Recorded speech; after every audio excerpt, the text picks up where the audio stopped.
Hello everyone, स्वागत है आपका हमारे यूट्यूब चैनल में। दोस्तों, आज के इस वीडियो में हम जो है a girl with a basket जो पार्ट है उसका जो है हिंदी में ट्रांसलेशन देखने वाले हैं।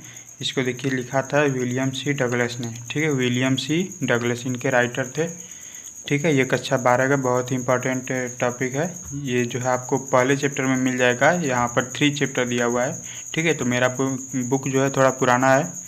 जो नया सिलेबस है उसमें पहले चैप्टर में दिया हुआ है, आप लोग देख सकते हैं। या अगर पुराना ही बुक लिए होंगे तो उसमें भी आपको 3 चैप्टर में मिल जाएगा।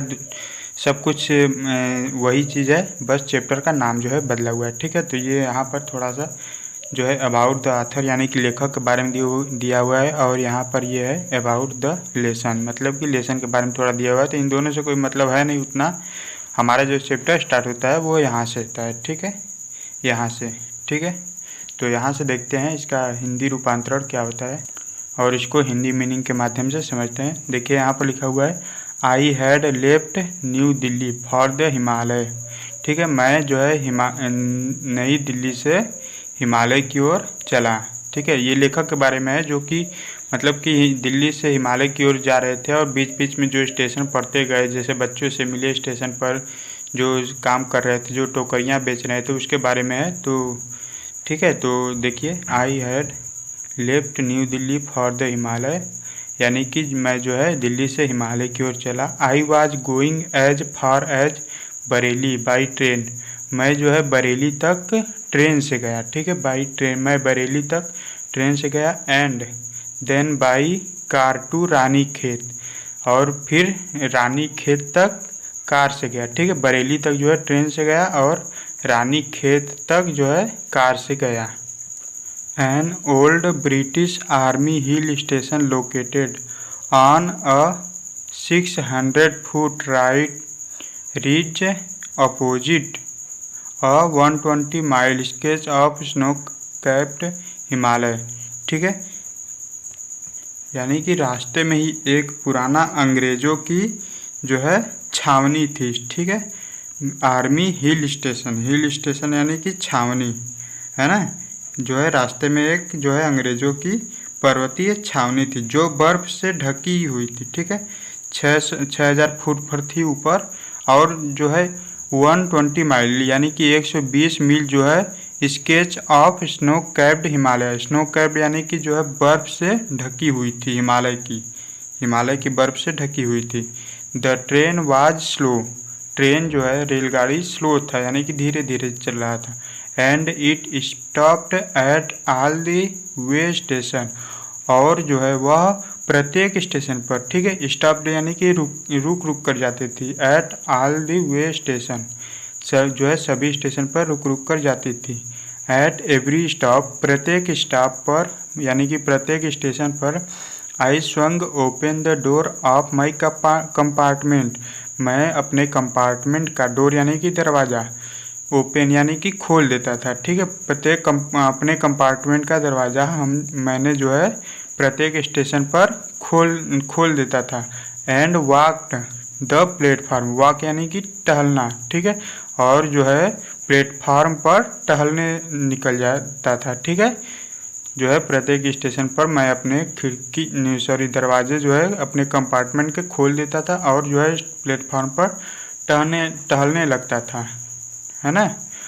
और देखिए आगे क्या है, the platforms were packed with people, platform पर जो है बहुत से लोग थे। सिख, मुस्लिम, हिंदू, सोल्डर यानी कि सैनिक, मर्चेंट यानी कि व्यापारी, प्रेस्ट्स यानी कि पुजारी, और पार्टर्स मतलब कुली, बेगर्स यानी कि जो भिखारी, हॉकर मतलब कि फेरी वाला। ठीक है, जो स्टेशन पर थे वो वहाँ बहुत लोग थे, जैसे सिख, मुस्लिम, हिंदू, सोल्डर यानी कि जो है आर्मी जो सैनिक होते हैं वो, और मर्चेंट यानी कि व्यापारी, ये सब जो है ये लोग थे। ठीक है, पुजारी और भिखारी, और जो हॉकर यानी कि फेरी वाले, बहुत से लोग थे। Almost every was bare foot and dressed in loose white garments. ठीक है, almost everyone was bare food, यानी कि ज़्यादातर लोग जो है किस प्रकार के ड्रेस पहने हुए थे? लूज, लूज यानी कि ढीला ढाला, और सफ़ेद वाइट गारमेंट्स यानी कि सफ़ेद कपड़े जो है ढीला ढाला पहने हुए थे ज़्यादातर लोग। I would ask at least 3 people before I could find one who spoke English. ठीक है, I would ask at least 3 people, मैं जो है प्रत्येक 3 व्यक्ति से पूछता था, तो मैं पाता था कि हर 3 में से एक व्यक्ति जो कि इंग्लिश बोलता था, स्पोक इंग्लिश। ठीक है, इंग्लिश बोलता था। मैं प्रत्येक 3 व्यक्ति से पूछता था तो उसमें से एक व्यक्ति ऐसा होता था कि जो है इंग्लिश बोल पाता था। We would talk world affairs and every major topic. ठीक है, मैं उससे जो है हर टॉपिक पर बात करता था। The news was of the produced, जो हर उस टॉपिक पर बात करता था जो कि उस समय के न्यूज़ में दिया करता था, यानी कि न्यूज़पेपर में जो अखबारों में दिया करता था उस पर जो है हम वार्तालाप यानी कि बात करते थे। ठीक है, in this way I was trying to get a feel of the pulse of the nation. मैं जो है कोशिश करता था, ट्राइंग यानी कि कोशिश करता था, to get a feel of the pulse of the nation, उनके राष्ट्र के बारे में जानने की कि उनके क्या विचार हैं। ठीक है, checking opinion against official attitudes and reports. ठीक है, मैं जो है उनके सरकारी दृष्टिकोण थे, ठीक है, नेशन के, उनके राष्ट्र के प्रति, उनको जो है मैं चेकिंग यानी कि जो है चेक करता था कि उनको अपने सरकार के प्रति उनकी क्या विचारधाराएं हैं।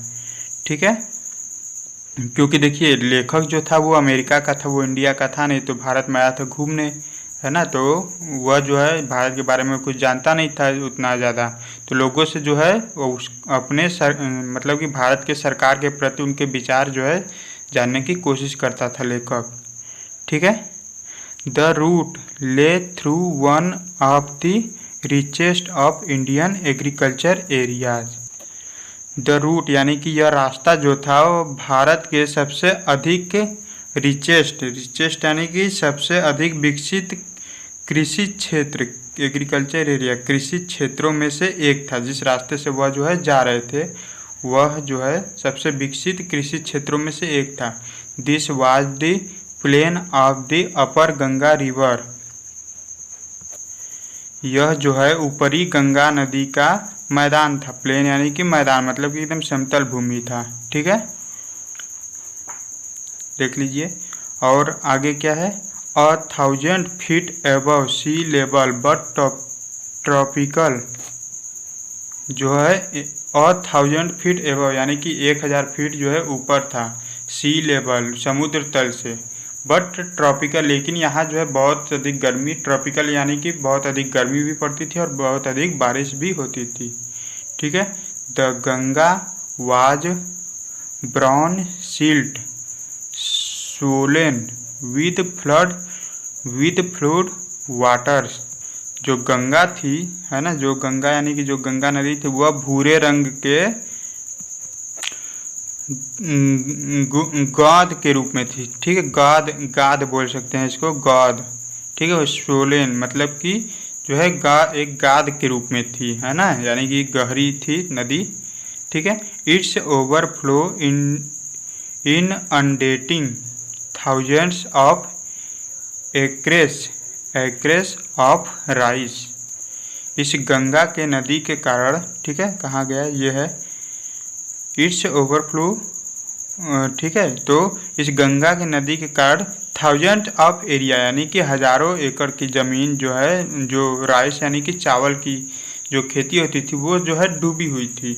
To the north where jungles great expanses of grass, है ना, और नॉर्थ साइड में यानी कि उत्तर साइड में जो है ग्रेट जंगल यानी बहुत बड़ा जंगल था जिसमें कि expanses of grass higher than a man, यानी कि आदमी से भी ऊंचा जो है उसमें घास जमी हुई थी। किसमें, उस जंगल में, जो कि उत्तर साइड में था, है ना। Higher than a man's head, आदमी के सर से भी जो है बहुत ऊंचा उसमें घास जमा हुआ था। And unbroken except for N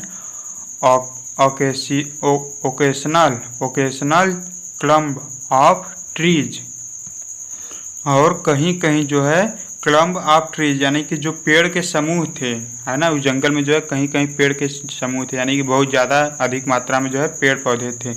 the home of tiger, वहाँ जो है टाइगर रहता था, एलिफेंट रहता था, पाइथन्स यानी कि सिंह रहता था।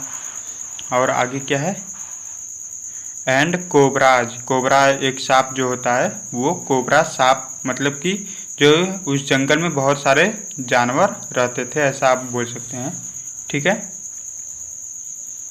और आगे क्या है, every one else there was flat land running to the horizon, और इसके अतिरिक्त जो है वहाँ जो है अधिक जो है भूमि थी, ठीक है, समतल भूमि भी थी, फ्लैट लैंड यानी कि समतल भूमि, रनिंग टू द हॉरिजॉन यानी कि, और जो है ये जो समतल भूमि थी वो जो है बहुत दूर दूर तक फैली हुई थी, ठीक है, हॉरिजॉन यानी कि बहुत दूर दूर तक जो है फैली हुई थी। But dotted here and there by the sacred banyan tree और by rows of pakar tree, है ना, बनियान यानी कि पीपल का पेड़, ठीक है, सॉरी बनियान यानी कि बरगद का पेड़, ठीक है, और जो है पाकर यानी कि जो पीपल के बरगद के जो है बहुत सारे पेड़ थे। रोज रोज ROW है, ठीक है, यानी कि जो है बहुत लाइन में जो है बनियान और जो है बरगद और पीपल के पेड़ जो है लगे हुए थे। Shaped like elms and having thick twisted Trunks, जो कि एल्म, ठीक है, एल्म के आकार के थे। एल्म एक वृक्ष होता है, ठीक है, एल्म नाम का एक वृक्ष होता है जो कि बहुत मोटा होता है, बहुत बड़ा होता है। तो जो ये पीपल के और बरगद के जो पेड़ थे ये भी जो है एल्म के आकार की तरह थे, बहुत ही मोटे मोटे। Hot humid air was moving in from the south west,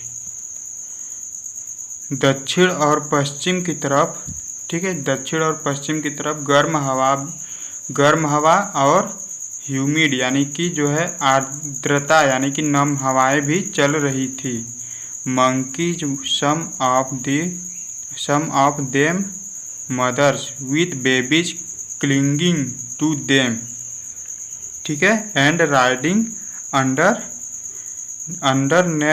underneath, ठीक है, जो मंकी थे, ठीक है, मंकी यानी कि बंदर, जो मंकी थी वो मतलब कि जो बंदर थे वो जो है उछल कर स्टेशनों पर आ जाते थे, ठीक है, नीचे आ जाते थे, और उनमें कुछ उनकी मदर यानी कि माताएं यानी कि फीमेल बंदर, ठीक है, मादा बंदर, ठीक है, जिसको आप बंदरिया बोल सकते हैं, ठीक है, उसमें से कुछ बंदरियां भी थी। विद बेबीज यानी कि अपने बच्चे के साथ थी, उनके बच्चे उनके ऊपर जो है चढ़े हुए थे। क्लिंगिंग यानी कि चढ़ना, ठीक है, राइडिंग अंडर नर्थ, ठीक है, swung off trees at of them mother, नहीं ये लाइन तो हो गया, ठीक है, swung off trees at the station, है ना, स्टेशन पर आ जाती थी। लुकिंग फॉर द फूड, जो फूड यानी कि जो फल थे उन्हें देखने के लिए,